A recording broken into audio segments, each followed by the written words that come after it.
Hi guys, and welcome back to World of Tanks, and we're going to be having a look at the Krampus PvE modes. There is Krampus the Coalbringer and Krampus the Present Stealer.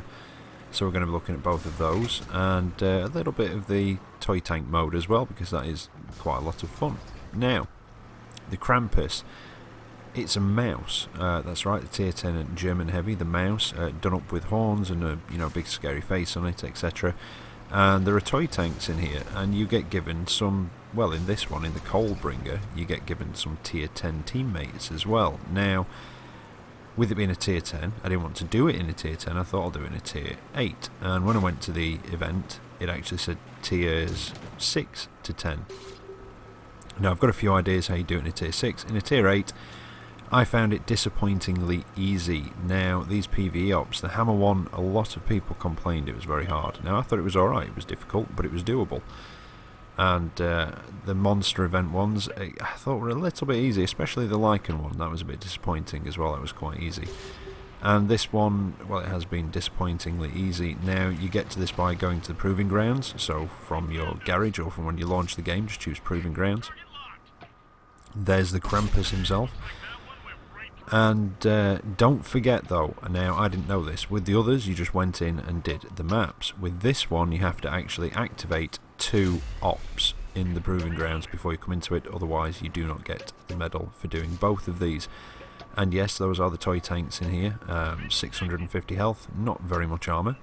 And when you destroy them, or one of your teammates gets destroyed, you do get a power up from them, so increased horsepower, increased reload, and health restoration as well, I think. And driving the T-34 with the increased reload and the extra horsepower, oh, that was so much fun. I just wish it was like that in reality, but it would be very, very OP.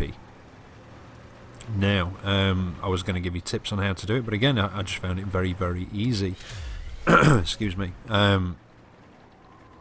The teammates, actually, with them being tier 10, and with these guys not really having much health, they did a lot of work, and they did a lot of work on the Krampus as well.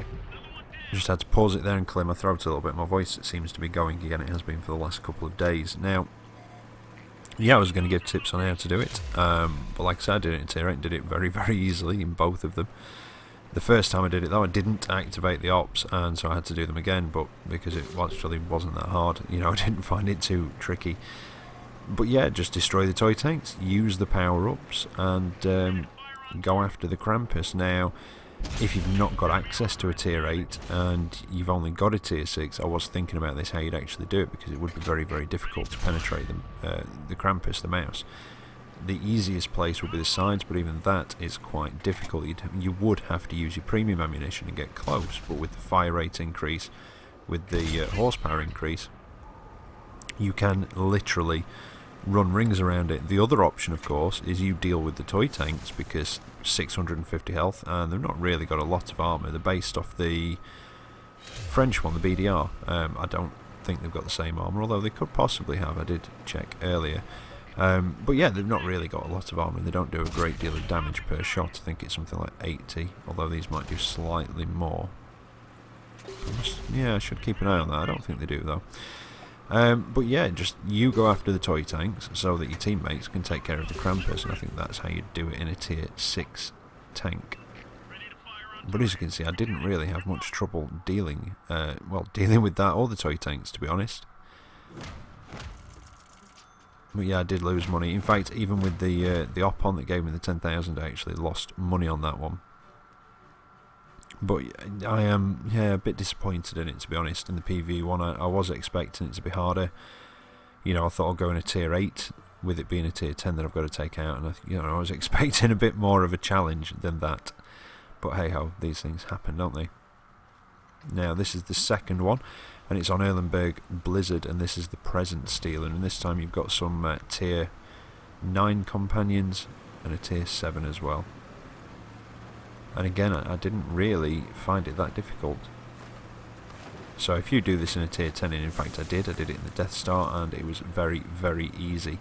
Once you've killed the Krampus, that's it. You don't have to kill all the other tanks, but if you do, like I say, they drop those boosts. And while we're just looking for the first tanks, just a bit of a quick mention. I know it sounds a bit silly, but have you all done the tutorials from the Proving Grounds? On the very left-hand side of the tank list at the bottom, there is the tutorials, and they don't take very long. And you get some free XP, you get some silver, and you get a little bit of gold from it as well. And it's it's just worth doing for that. Like I say, builds up your free XP a bit, gives you a little bit of silver to go, and yeah, I think it's a couple of 100 gold, which doesn't sound much, but that's a few skill swaps, removing equipment, that sort of thing. So it's worth doing.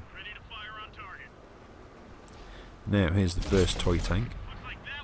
And you'll notice it's got numbers on the ground, which is sort of guiding you through. Now, the number 1 did disappear before I was even particularly close to it. So that's why we're just heading over to the number 2. We've found the toy tanks, we've found the Krampus. And again, the AI tanks that are with me seem to be making short work of the toy tanks, and they're going after the Krampus as well. So that's what that's what I found. I found that the AI that you got given, especially with the toy tanks being, well, they are weak, very weak, going up against actual tier 9s and 10s. These guys have got 650 health, I think maximum 80 armor, and yeah, they're just getting wrecked.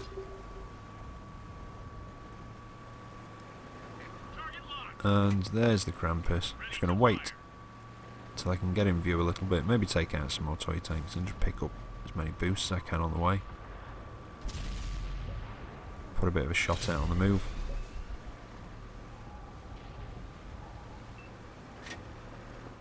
Now another thing, because I've run into a couple of subscribers I think recently, I have had to turn the notifications off on my PS4 for the filming, because otherwise they keep coming up on screen when I get them, so I have had to turn those off. I do try and check them every day, at least once, but sometimes I do forget, so I do apologise if I don't get back to you straight away, but I will see it and I will get back to you as soon as I can. And also I've had to turn the chat down for in-game, so if any of you do see me in a match and try and sort of talk to me through the microphone, or say anything, unfortunately I won't be able to hear you, so I'm not being rude, I just can't hear you, I'm afraid. And that's due to the filming, so I apologise for that as well. Now we've found the Krampus. There's still a few toy tanks left, but we've taken out most of them. In fact, I haven't really done anything. I've put 2 hits in and that's it. And everything's been done by my teammates, and that's what I mean. It's like with the first one, the Coldbringer on port. Before it even got to the toy tanks, they'd taken a few of them out already.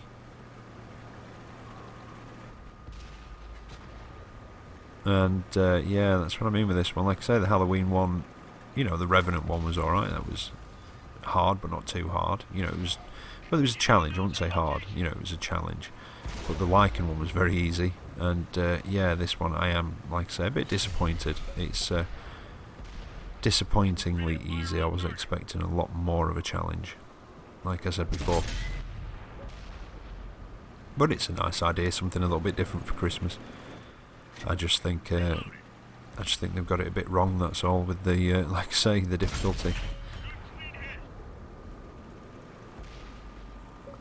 And I think I find it so disappointing as well, because I was really looking forward to these PvE events. I think it just adds something different to the gameplay every now and again, and I'd like to try out, I don't know if any of you have seen it on the PC or are familiar with it, I think is it Armoured Warfare? That's got a lot of PvE sort of campaign co-op type things, and I'd like to play that, but unfortunately my laptop isn't good enough.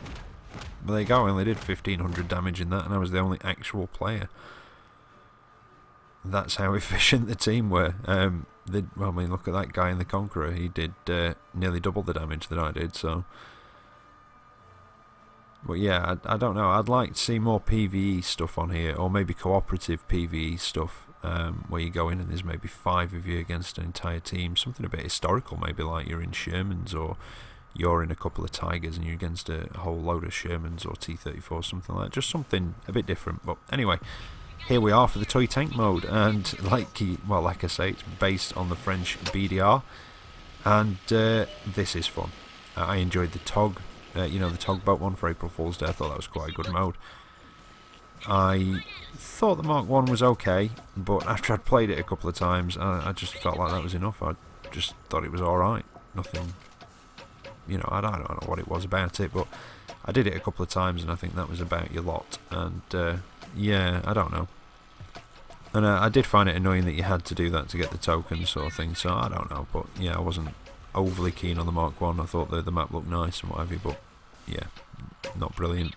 The monster event, again, I had one go in each of the tanks, I think it was, and that was enough for me. I thought it was alright. I just found it annoying more than anything else. And I found it more frustrating that I couldn't actually use my monster tanks in normal rounds. You know, I had to use them in that. I didn't have a choice about it. I would have rather that have put it in that when you selected a monster tank, you had a choice as to go into the monster tank mode or a standard battle. And obviously in a standard battle you were not in your awakened state. So yeah, I wasn't very fussed about that one. Found it more annoying than anything else. But this mode, do you know what? I like it. It's fun. It just is fun. It's just all in good spirit. I think the toy tanks look fantastic. The map looks awesome. It's under the Christmas tree and in and around the presents in your garage. I just think they've done really well with the tank. It just looks like sort of 1940s tin toy, you know, little wind-up thing. And it just, yeah, graphically it looks very nice. I like what they've done with the rug, with the roads on it. It looks like one of those playmats you used to have as a kid. That you can still get now, in fact. And yeah, I like it. It's good fun. And it's a nippy little bugger, this as well. Doesn't do a lot of damage, but it's got a 24 rate of fire. 24 rounds a minute, should I say. And it's very, very accurate. I think it's 0.17, which is ridiculously accurate. But yeah, very good, fun mode. And that was a nice little round for myself. I came top of the table. Or top of the toys, should I say. But yeah, this is definitely... It even tops it for the tugboat, I think. This has been my favourite special mode so far. Definitely. It just is so much fun. And of course it's nice to train up one of my French crews as well, because they've been falling by the wayside. So I've stuck my Liberté crew in it to get them trained up, because they really should be a lot better than they are by now. But the only thing is with these, yeah, I was just going to say, the sucker darts, obviously not being particularly aerodynamic, and not having a load of powder behind them to send them on their way, they do have a very, very slow velocity of 200 meters a second, I think it is. Now a lot of your howitzers, you know, they're considered slow at about 700-800 meters a second, so yeah, you've really got to lead your target if you're going at a distance. But I found the best way, and well, I haven't actually, I can't take the credit, it was my wife who found one of the best ways to survive in this, is when you're shooting at one of the guys, because of the accuracy on this being so good, just keep moving backwards and forwards. And a lot of the time they don't, and they'll try and play it either like a proper tank or just blazing around like a lunatic. But if you keep moving backwards and forwards because of the slow shell velocity, and just use your auto aim, you normally hit and they normally miss. Not so much there, but yeah, it does work. And again, go for the pickups. They're the same as they are for the Krampus Hunt one, so you've got increased horsepower, and this thing rockets along when you've got that. Increased reload, which almost makes it like a sucker dart machine gun, and health restore. Like this guy just got in front of me that I've been chasing around, and I'm not quite sure what's going on, whether his turret's damaged possibly, but I'm going to punish him for it, and then I'm going to sit on him, and then I'm going to take his power up. And yeah, we do like the way that they die with the little turret on the spring. I think that's quite funny. And you can see there I picked up the reload boost, and just look how fast it fires with that. And I was kind of hoping for a health boost, but it was a horsepower one instead. So I thought my best bet is to just go as fast as possible and try and get around him, but that's when I just decided that I was going to crash into everything that I could possibly pass, and I didn't actually intend to pick that one up. Before, you've been having to sort of crash into the tanks to pick them up, but that one just gave it me as I went past, so I didn't mean to grab that one. Although because I did, I would have preferred a health boost, but as it happens, that's the last one taken out, and that's the last replay. So I hope you've enjoyed tonight's episode. I hope it might have given you a few tips with the PvE thing, and I'll be back tomorrow with, I think it should be the Legion 59 review. So yeah, I'll see you then, and as always, take care out there, and I'll catch you next time. See you later.